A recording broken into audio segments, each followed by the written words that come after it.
Tipe soal ini sering muncul di SNBT. Biasanya kita dikasih pernyataan awal. Kalau di sini pernyataan awalnya fx sama dengan ax kuadrat plus bx plus c.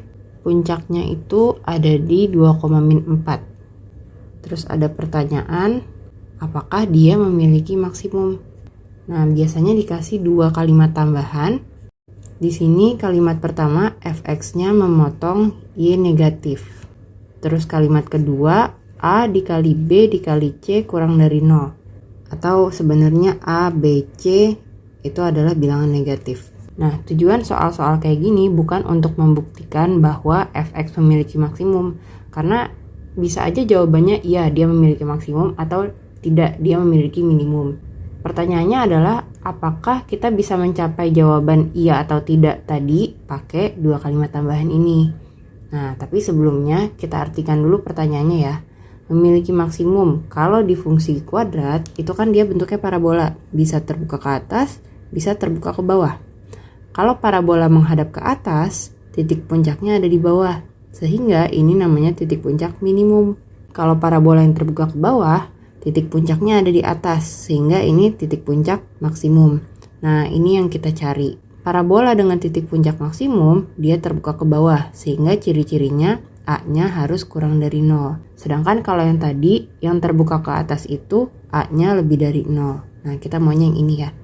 Kalau kita artikan kalimat pertama, jika fx memotong y negatif. Titik potong kurva dengan sumbu y terjadi ketika x-nya sama dengan 0, sedangkan y-nya sama dengan c. Kalau y-nya negatif, otomatis c-nya juga negatif. Ini kalau secara kalimat matematika. Tapi kalau kita gambarin, ini kan bidang kartesiusnya. Kita bikin dulu titik puncaknya yaitu 2,-4. Nah, jika parabola dengan puncak 2,-4 memotong sumbu y negatif, bisa aja kan dia terbuka ke bawah begini. Nah, tapi bisa juga dia terbuka ke atas seperti ini. Jadi, kalimat satu aja tidak cukup untuk membuktikan jawaban tadi. Sekarang kita coba kalimat kedua, A kali B kali C kurang dari 0 atau A kali B kali C adalah bilangan negatif. Kalau kalimat 1 dan 2 itu saling membantu, berarti kita bisa pinjam nilai C di kalimat 1 yang mana dia negatif. Nah, kita bisa taruh di sini. Walaupun kita nggak tahu nilai pastinya berapa, seenggaknya kita tahu tandanya. Kalau A, B, C itu negatif, sedangkan C-nya udah negatif, pasti A dan B itu harus positif kalau digabung.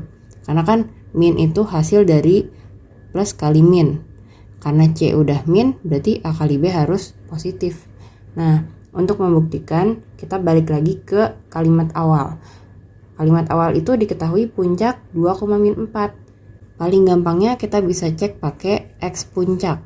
X puncak itu rumusnya min B per 2A. Di sini X puncaknya diketahui 2 sama dengan min B per 2A. Kalau kita pindah ruaskan, berarti B sama dengan min 4A.